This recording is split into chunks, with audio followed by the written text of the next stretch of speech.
하나님의 은혜가 여러분들에게 함께 하시기를 바랍니다. 하나님이 이 시간에도 우리에게 은혜 주실 줄 믿습니다. 2011년도에 권상우라고 하는 배우가 주연을 맡았던 영화 하나가 있는데 통증이라고 하는 영화입니다.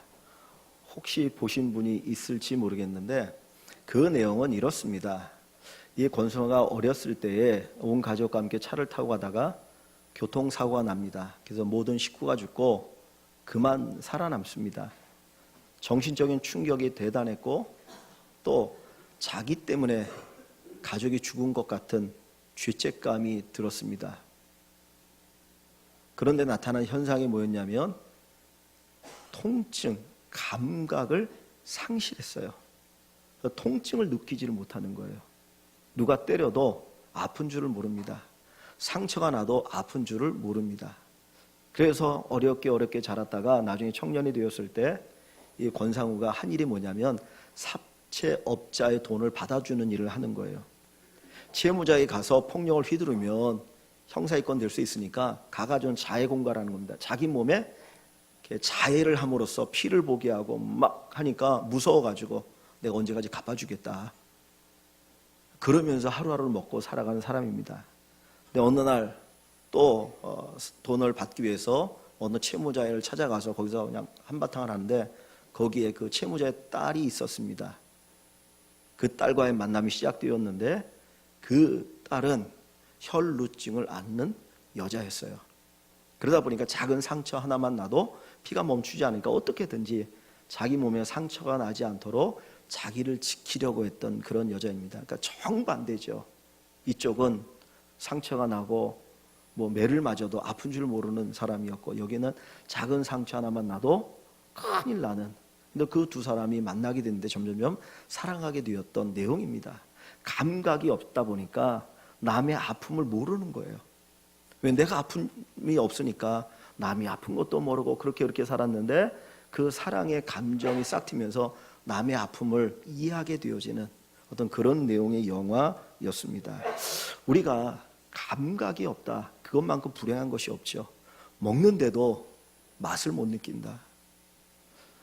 우리 집사님 한 분 가운데 먹고 싶은 마음이 없으시다고 그래요. 그러다 보니까 참 건강이 안 좋으신데 참 기도하는데 뭐 이렇게 보면 먹고 싶다 그런 감각이 있어야 되잖아요. 무슨 맛을 느끼거나 그런 감각이 우리에게 있어야 인생 사는 맛이 나는데 감각이 없다면 얼마나 참 무미건조하거나 재미가 없겠습니까?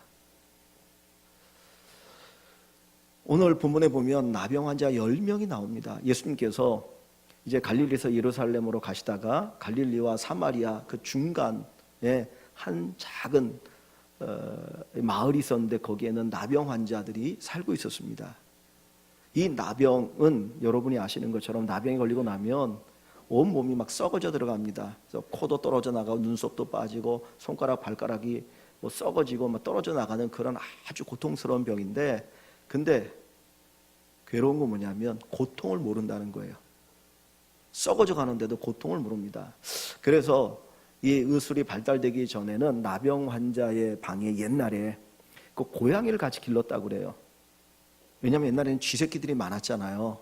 그러니까 그 방에 쥐들이 들어와가지고 나병 환자의 손가락에 발가락을 물어 떼갈까봐 그 사람을 지키기 위해서 고양이를 길렀을 정도였다고 합니다. 그래도 자기가 아픈 걸 모르는 거예요.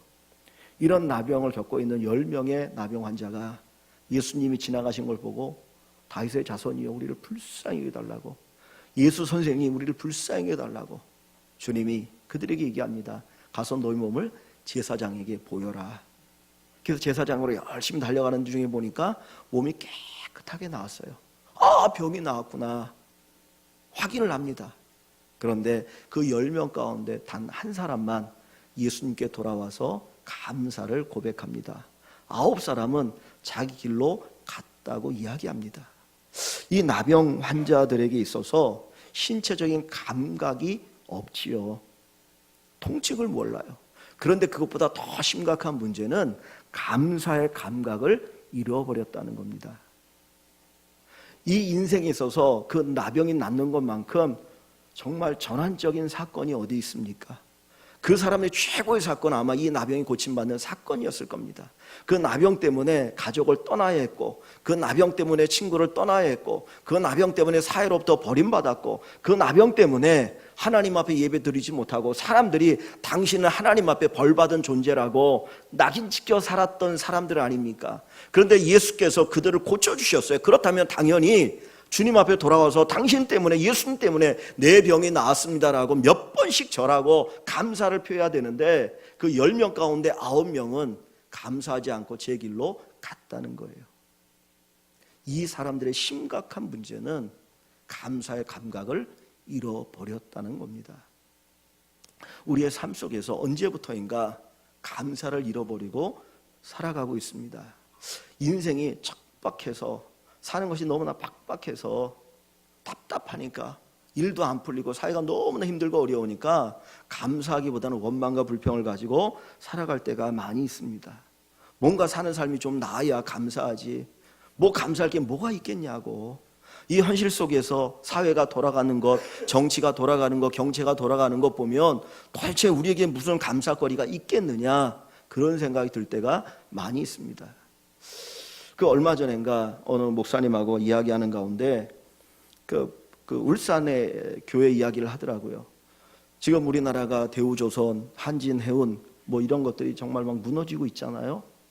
이 우리나라 최고로 잘 사는 도시가 울산이라고 그래요. 그 다음이 거제도고.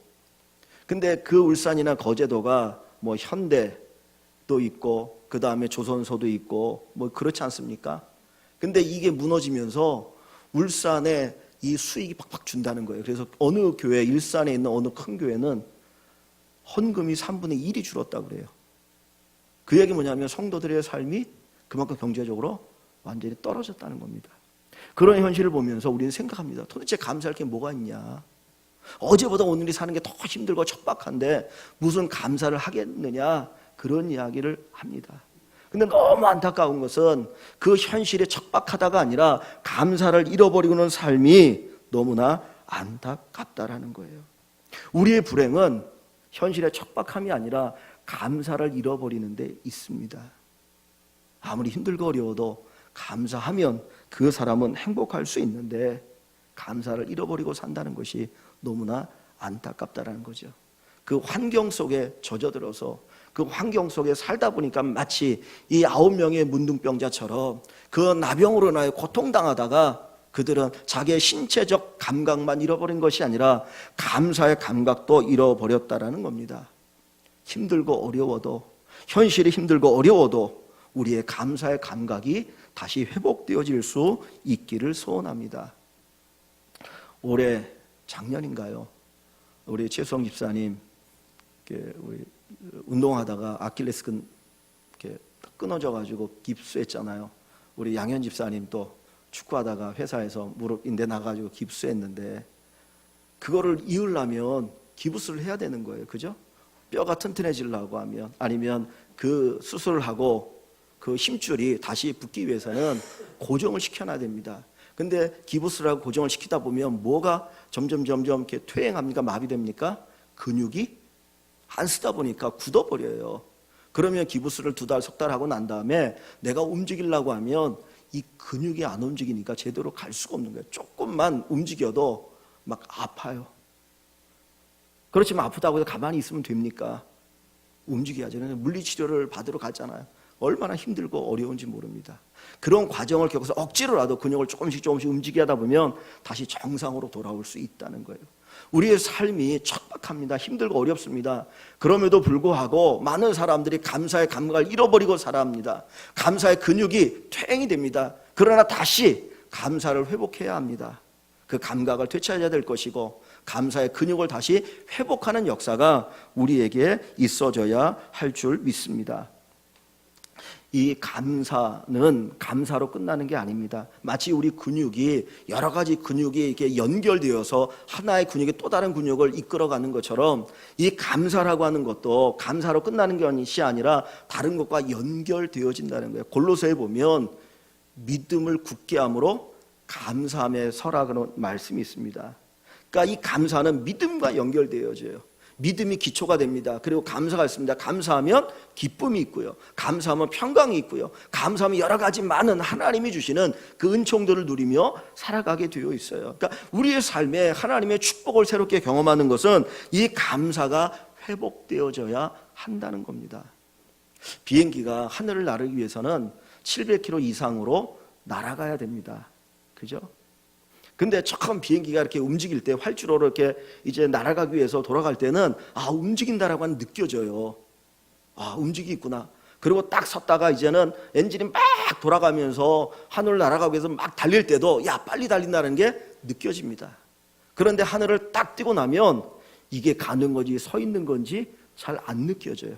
감각적으로 700km 이상으로 달리고 있는데, 오늘 우리가 살아가는 삶 속에서 어마어마한 하나님의 은혜를 우리가 누리고 있으면서도 감각이 없어서 하나님의 은혜가 내게 오는 건지 모르고 살아가고 있지는 아니한가 하는 겁니다. 하나님의 은혜는 어마어마하게 우리에게 내리고 있거든요. 그런데도 불구하고 그 하나님의 은혜를 모르고 감사를 잃어버리고 산다면 그것만큼 불쌍한 인생이 없다라고 하는 사실입니다. 제가 고등학교를 환일고등학교 미션스쿨 나왔습니다.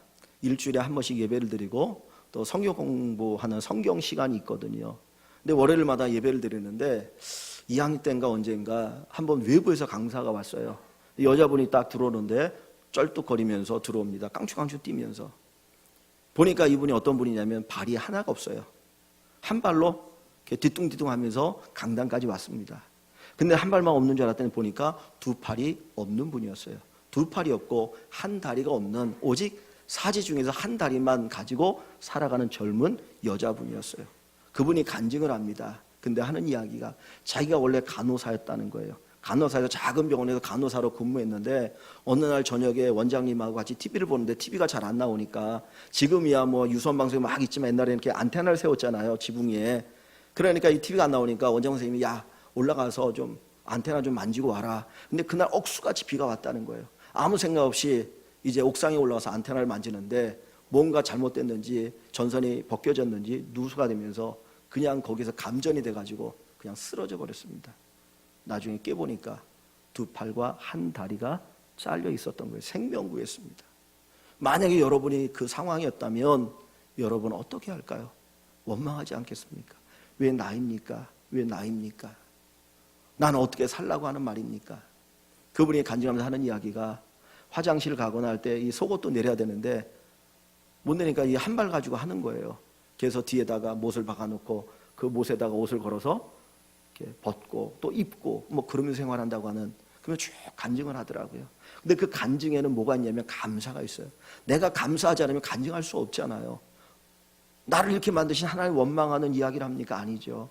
그 속에서도 하나님의 은혜가 있음을 그는 고백하더라고요.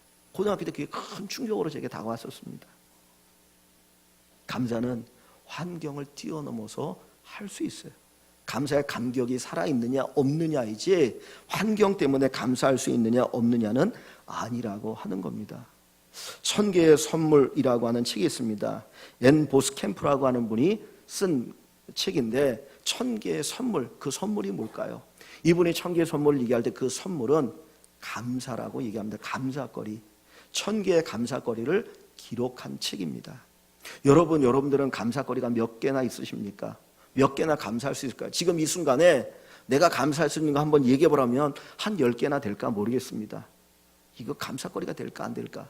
그런데 이분은 1000개의 감사거리를 꼭 기록했어요. 자기 할머니에게 물려받은 그 밥솥, 아직도 쓸 수 있는 그것에 대해서도 감사합니다.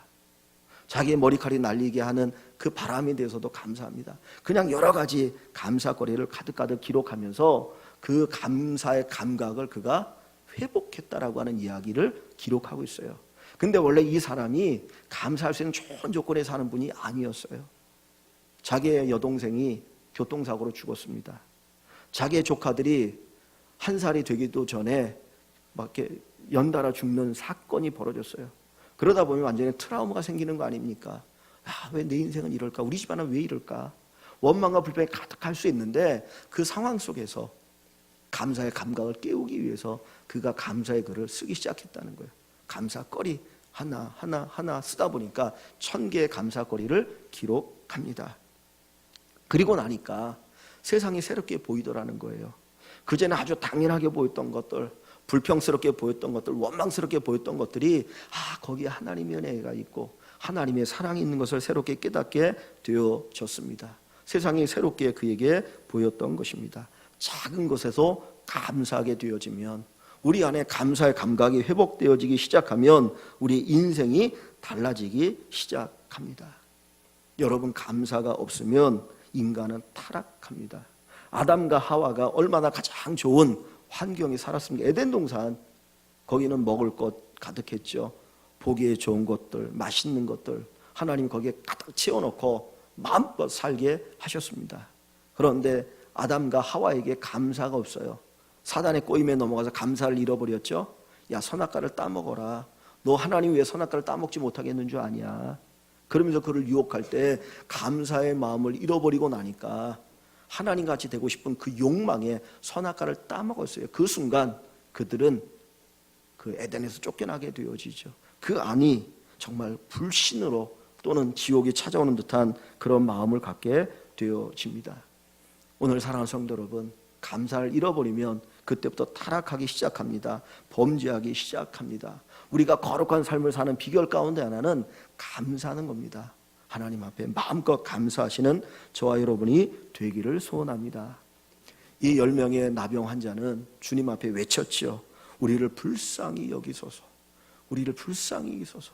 내 병을 낫게 해달라고 간절히 기도합니다. 근데 우리의 기도는 좀 달랐으면 좋겠어요. 우리는 이 나병 환자처럼 하나님 앞에 간절히 매달려 기도하되, 하나님, 감사의 감각을 회복시켜 주세요. 감사의 감각을 회복시켜 주셔서 감사의 근육이 회복되게 해달라고 기도하길 원합니다. 하나님께서 우리를 행복하게 하시는 비결을 얼마 전에 제가 말씀을 통해서 드렸습니다. 행복의 습관 3가지를 얘기한 거 기억나시나요? 항상 기뻐하라, 쉬지 말고 기도하라, 범사에 감사하라. 우리를 향한 하나님의 뜻이다 그랬고요. 이 3가지가 습관화되어지면 우리가 행복하다 그랬습니다. 감사하면 행복합니다. 환경과 관계없이 행복하게 되어집니다. 기도하시기 바랍니다. 하나님, 감사의 감각을 회복시켜 주시옵소서. 감사의 감각이 회복되는 은혜가 있게 해달라고 기도하기를 바랍니다. 다음 주면 추수감사주일입니다. 원래 추수감사주일은 미국의 성도들이 지켰던 절기인데 이제 한국교회가 또 성수님 통해서 지키게 되었습니다. 이 미국의 청교도들이 이제 신앙의 자유를 찾아서 메이플라워라고 하는 배를 타고 신대륙이 아메리카로 향했습니다. 그들은 정말 하나님을 자유롭게 섬기고 싶은 마음이 있었어요. 그래서 동조하는 청교도들이 이제 이 미국을 향해서 가다가 많은 사람들이 죽임을 당합니다. 거기서 절반 정도가 배에서 죽었다고 그래요. 신앙을 찾아서 떠나는데. 그리고 도착했습니다. 감사한 마음이 있었습니다. 그런데 계속해서 흉년이 듭니다. 그리고 질병으로 인해서 사람들이 죽어가기 시작합니다. 너무 힘들고 고통스러우니까 하나님 앞에 금식하며 기도하는 거예요. 하나님의 도움을 구하기 위해서. 그래서 금식 기도를 하고 또 금식 기도를 하고 또 금식 기도를 하면서 이 어려움을 극복하려고 합니다. 네, 죽어가는 사람들도 있고 고통이 크죠. 계속해서 그러면서 금식 기도하면서 어떻게든지 이겨보려고 하는데 한 번은 모든 분들이 다 모여가지고 회의를 합니다. 그때 한 농부가 일어나서 말합니다. 여러분, 우리가 하나님 앞에 우리를 도와달라고 금식 기도는 수없이 했습니다. 그런데 가만히 생각해 보니 한 가지 잊은 것이 있습니다. 하나님의 도와달라고 금식하며 때를 써긴 했지만 감사하지는 않았습니다. 우리가 감사를 잃어버렸습니다. 여러분, 우리가 감사의 기도를 드립시다. 그리고 그들이 감사의 기도를 드리기 시작했다는 거예요. 비록 지금은 힘들고 어렵지만 우리에게 신앙의 자유가 있으니 감사합니다. 우리에게 정치적인 자유가 있으니 감사합니다. 우리 앞에 이 넓은 대지가 있으니 감사합니다. 그러면서 감사의 조건들을 이야기하면서 그들이 감사의 기도를 하기 시작했고, 그것이 추수감사절의 유래라고 합니다. 환경의 문제가 아닙니다. 감사의 감각이 살아있느냐 죽어있느냐의 문제였습니다. 저희들이 몇 년 전에 여수의 애양원을 방문한 적이 있습니다. 그때는 그 여수 엑스포 때문에 그 이제 막 공사를 많이 하다 보니까 그 옆에 있는 손양원 목사님 기념관이 제대로 안 돼 있었고 이제 공사를 하고 있었는데, 그 손양원 목사님 기념관에 가면 그 손양원 목사님에 대한 여러 가지 유품이 있습니다. 손양원 목사님 하면 그 애양원 이 나병 환자들을 치료하는 그 병원이었어요. 그 수용소였거든요. 거기에서 목회를 하면서 정말 그들을 위해서 헌신적으로 봉사했던 분입니다. 그때 제 눈에 확 들어왔던 잊을 수 없는 그 그림 하나가 있었는데, 그 나병 환자의 발을 빨아주는 고름이 거기서 나오는데, 그 나병 환자의 발을 빨고 있는 그 손양원 목사님을 그린 그 그림이 아직도 제 눈에는 선하거든요. 근데 거기에 가면 그 유품 가운데 감사헌금 봉투가 하나가 있답니다. 근데 그 감사헌금 봉투에 뭐라고 써 있냐면, 두 아들의 순교를 감사하며, 그리고 감사헌금이 10,000원이었고 이름이 손양원 그렇게 쓰여 있습니다. 1948년에 손양원 목사님이 첫째, 둘째 아들이 어떻게 보면 친구죠. 친구에 의해서 공산당의 사상을 가지고 있는 그 아이에 의해서 죽었습니다. 그리고 났는데 장례식을 치르고 나서 하나님 앞에 감사함을 드렸는데 그 당시에 10,000원을 드렸어요. 여러분 감사할 수 있습니까? 이 당시에 손양원 목사님의 사례비가 한 달에 80원이었다고 그래요. 그럼 10,000원이면 몇 배입니까? 100배가 훨씬 넘는 어마어마한 큰 돈이죠. 모르겠습니다. 아마 장례를 치르고 나서 조의금이 들어온 거 뭐 이걸 이렇게 해가지고 하나님 앞에 드린 것 같아요. 그 어마어마한 돈 10,000원을 드립니다. 그냥 형식적으로 고맙다 그게 아니라 진짜 하나님 앞에 감사하는 마음을 가지고 10,000원을 드렸어요. 근데 이 손양원 목사님이 두 아들의 장례식을 치르면서 하나님 앞에 감사거리 10가지를 이야기합니다. 아마 여러분들이 아실 겁니다. 또 언젠가도 제가 한번 말씀을 드렸는데 그 중에 하나가 뭐냐면, 내 두 아들 미국으로 유학 보내고 싶었는데 그 준비하고 있었는데 하나님 미국보다 더 좋은 하나님의 나라로 불러주시니 감사합니다. 두 번째는 삼남 삼녀 그들 가운데 첫째 둘째를 하나님이 받으시니 감사합니다. 그래서 10가지의 감사의 기도 제목, 감사의 제목을 거기서 고백을 했습니다. 감사할 수 있는 상황입니까? 감사할 수 없어요. 그러나 그분에게는 믿음을 통해서 감사의 감각이 살아있었다는 거예요. 다른 사람이 볼 때는 원망할 수밖에 없는 상황이었지만 거기에서도 감사의 감각이 살아있었기 때문에 그는 감사의 고백을 할 수 있었던 것입니다. 오늘 우리에게 감사의 감각이 살아야 합니다. 일이 잘 되면 감사할 수 있죠. 그러나 일이 잘 되지 않을 때에도 드리는 그 감사는 일이 잘 될 때 드리는 1000번의 감사와 같은 가치가 있다. 일이 잘 될 때 사실 누구나 감사할 수 있는 것도 아니에요. 여기 나병 환자들 보면. 그러나 감사하기 얼마나 쉽습니까?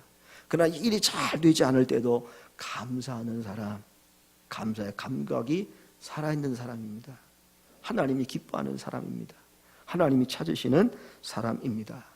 사랑하는 성도 여러분, 감사의 고백이, 감사의 감각이 살아있기를 원합니다. 오늘 우리가 읽은 본문 여기 20절과 21절이 있습니다. 사실은 이 20절과 21절은 따로 떼어진 사건의 말씀입니다. 그런데 제가 같이 읽었습니다. 자, 20절과 21절 한번 제가 읽어봅니다. 바리새인들이 하나님의 나라가 어느 때 임하나이까 묻거늘, 지금 이 나병 환자를 고친 사건 후에 바리새인들이 예수님에게 물어요. 하나님의 나라가 어느 때 임합니까? 어느 때 하나님 나라가 임하냐고 묻습니다. 그때 주님이 대답합니다. 하나님의 나라는 볼 수 있게 임하는 것이 아니요. 지금 주님이 그 바리새인 때를 묻는데 예수님은 장소에 대한 이야기를 하고 있어요. 볼 수 있게 임하는 것이 아니다. 21절에 또 여기 있다 저기 있다고도 못하리니 하나님의 나라는 어디에 있다고요? 너희 안에 있느니라 말씀합니다. 이 바리새인들이 어느 때 하나님의 나라 천국이 임하냐고 물을 때 주님은 야 여기 있는 것도 아니고 저기 있는 것도 아니고 너희 안에 있느니라고 하는 말씀을 주셔요. 이 두 가지 사건은 별개의 사건 같은데 하나님은 누가를 통해서 두 가지 사건을 연달아서 기록하고 있습니다. 앞에는 무슨 이야기가 있다고요? 나병 환자 고침받는 사건이 있어요. 그러면서 주님이 찾으셨던 사람은 누구입니까? 감사하는 사람이었죠. 감사하는 이 사마리아 사람을 찾고 있으면서 감사를 주님은 여기서 우리에게 요구하고 계셔요. 그리고 나서 천국에 대한 이야기가 나옵니다. 근데 천국이 어디 있다고요? 야 여기 있는 것도 아니고 저기 있는 것도 아니고 너희 안에 있느니라 했습니다. 그렇다면 주님께서 말씀하고자 하는 너희 안은 어디일까요? 너희 안은 어디겠습니까? 바로 감사하는 마음이에요. 감사하는 마음. 천국은 어디에 이루어지느냐? 감사하는 마음 안에 이루어진다는 거예요. 그래서 주님이 이것을 말씀하고자 이 두 가지 사건을 엮어서 같이 말씀하신 줄 압니다. 여러분 원망과 불평이 가득한 그 마음이 천국이 있겠습니까? 내가 예수를 열심히 믿어도 항상 원망 불평이 가득하면 거기는 지옥이에요. 지옥이 딴 데 있는 게 아니고요. 내가 죽으면 당연히 가겠지만 이미 감사가 사라지면 원망과 불평이 가득하면 이 땅에서도 지옥을 누리며 살아가는 겁니다. 그러나 환경과 관계없이 내가 감사하는 마음을 가지고 살아가면 여기에서부터 우리는 천국을 누리며 살아갑니다. 왜 주님께서 감사하는 자를 찾으신 줄 아십니까? 왜 주님께서 그렇게 감사를 우리에게 원하시는 줄 아십니까? 우리에게 천국을 주고 싶은 거예요. 천국을 주기 위해서 이 땅에 오셨는데 많은 사람들이 천국을 누리지 않고 살아가니까 야 감사하는 가운데 천국이 있어. 하나님 앞에 감사하면 거기에 천국이 있단다. 가르쳐주고 싶은 겁니다. 환경의 문제가 아니에요. 감각의 문제입니다. 내 영적인 감각이 살아있다면, 감사의 감각이 살아있다면 저와 여러분들은 천국을 누리며 살아갈 것입니다. 사랑하는 성도 여러분, 우리의 감사를 한번 뒤돌아보시기 바랍니다. 내가 큰 사건이 내게 일어나면, 정말 큰 어떤 놀라운 일이 내게 일어나면 감사할 수 있을 거야? 아니요. 천만의 말씀입니다. 지금 작은 것에 감사하지 않으면 아무리 큰 어마어마한 좋은 사건이 일어나도 감사하지 않아요. 당연하게 생각해요. 야 좋겠네, 정말 좋겠네요. 그래도 뭘 다 그런 거지. 그러면서 하나님 앞에 감사가 없어요. 사랑하는 성도 여러분, 한번 감사거리를 적어보시기 바랍니다. 하나님의 은혜입니다. 정말 우리 이 세상 살아가는 삶 속에서는 어마어마한 하나님의 은혜가 흐르고 있습니다. 참 우리가 물을 돈 주고 사 먹지 않는다는 게, 뭐 요즘 음료를 뭐 이렇게 사서 먹지만 언제든지 구할 수 있다는 게 어디입니까? 공기 돈 주고가 아니라 공짜로 하나님 주시니 얼마나 감사합니까? 모든 게 감사해요. 그래서 살아계신 하나님 앞에 마음껏 감사하시고 여러분의 감사의 감각이 새롭게 되어지는 그러한 축복이 있기를 주의 이름으로 간절히 축원합니다.